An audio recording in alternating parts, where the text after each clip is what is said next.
In this video, we're going to take a look at our privacy and security settings on the iPhone. Basically, with our privacy and security settings, what we're able to do is control which apps have access to our data, including our location, our camera, or microphone. Now, if you find this video helpful, stick around to the end. I'll tell you a little bit more about myself and how you can help support my efforts in creating these videos. All right, let's take a look at our privacy and security settings on the iPhone. Let's go over to my iPhone. So now where do we find our privacy and security settings? Well, of course, they're going to be in the Settings app. So let's go ahead and tap on Settings. And then from here, what we need to do is we need to scroll up until we find Privacy and Security. I tap on that, and we have all of our different options. So let's take a look at our main options here. The first one here is Location Services. What this is going to do is let you control which apps have location or access to your location. So I tap on it, and now I can see all of the apps that have access to my location. And what I'm able to do is I'm able to revoke that access. So when I swipe up here, let's go with Bing. We can see that it always has access to my location. Maybe I want to change that. I don't want to give access to it at all. Or what I'd like to do is I would like to give access to it when that app is open. So what we do is we just tap on that, and then from here we can set it to be never, ask the next time I open it up, or while using the app, or always. So it is set for always, but let's go ahead and change this to while using the app. I don't want it to access my location when the app is in the background or when it's closed. So now instead of always, it's only going to know my location when the app is open. Also, with this particular app, I can also set if I want to allow precise location.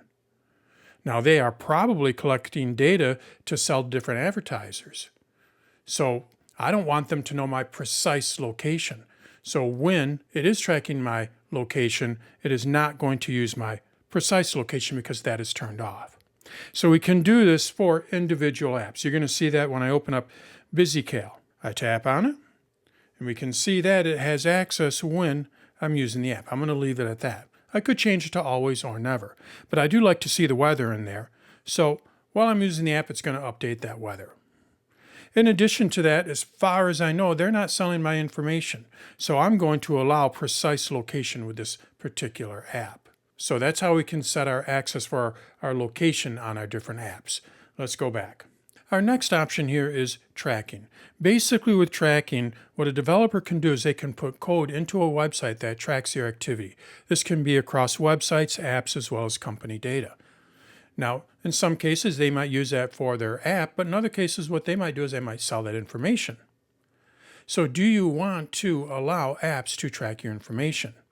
Well, with this, what you can do is you can tap on it and then set if you want to allow them. Basically, what this is going to do, I shouldn't say it's not going to disallow them. What it's going to do is it's going to allow apps to request to track. So when you download an app, when this is turned on, mine is turned off. When this is turned on, when you download an app that has that tracking information in there, there's going to be a dialog that pops up, and it'll ask if you want it to allow you to track your information.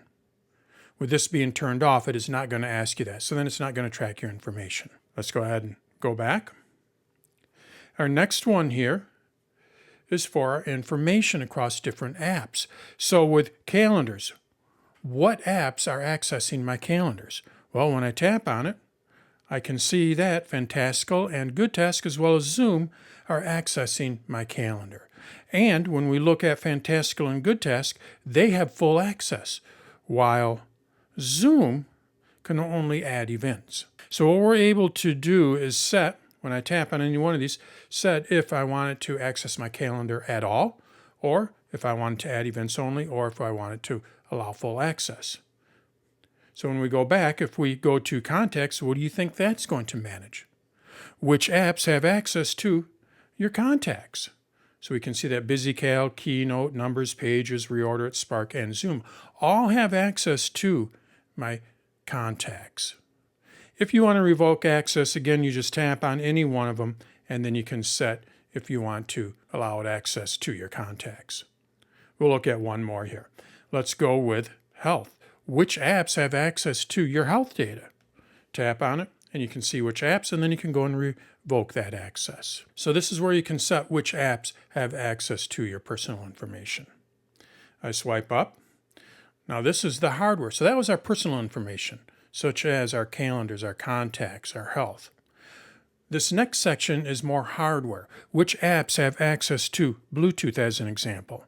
I tap on it and I can see that Sonos, Tesla, and Tessie all have access to Bluetooth.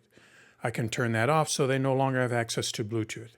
Or camera. Which apps have access to my camera? I tap on it and I can see that Halid and Zoom have access to my camera. And again, I can turn that off. So what we're able to do is set which apps have access to hardware functions of the iPhone.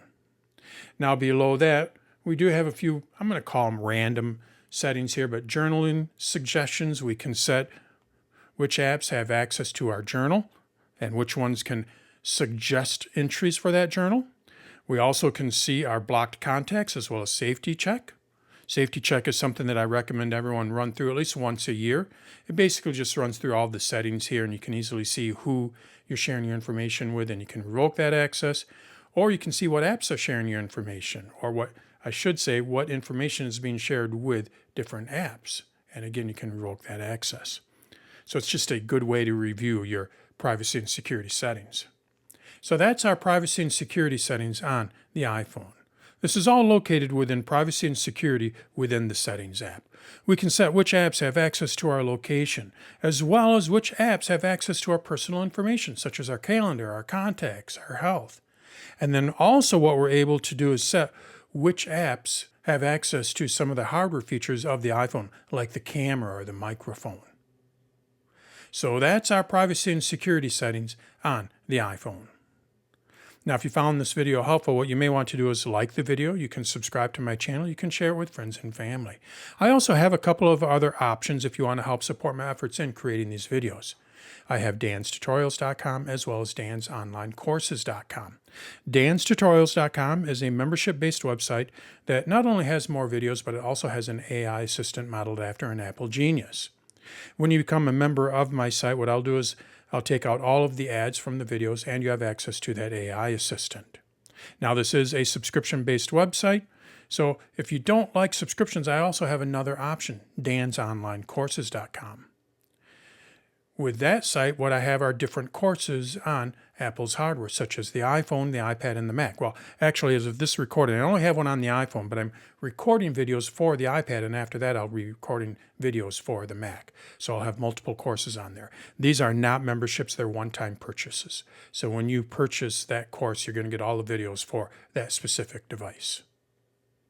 With either one of these options, just know that you are helping support a small business. It is just me in a corner office of my house. I'm not part of some large organization. So when you become a member or purchase a course or do either or do both of them, I do have people that purchase both, you are helping support my efforts in creating these videos. Check out danstutorials.com or dansonlinecourses.com for more information, and thanks for watching.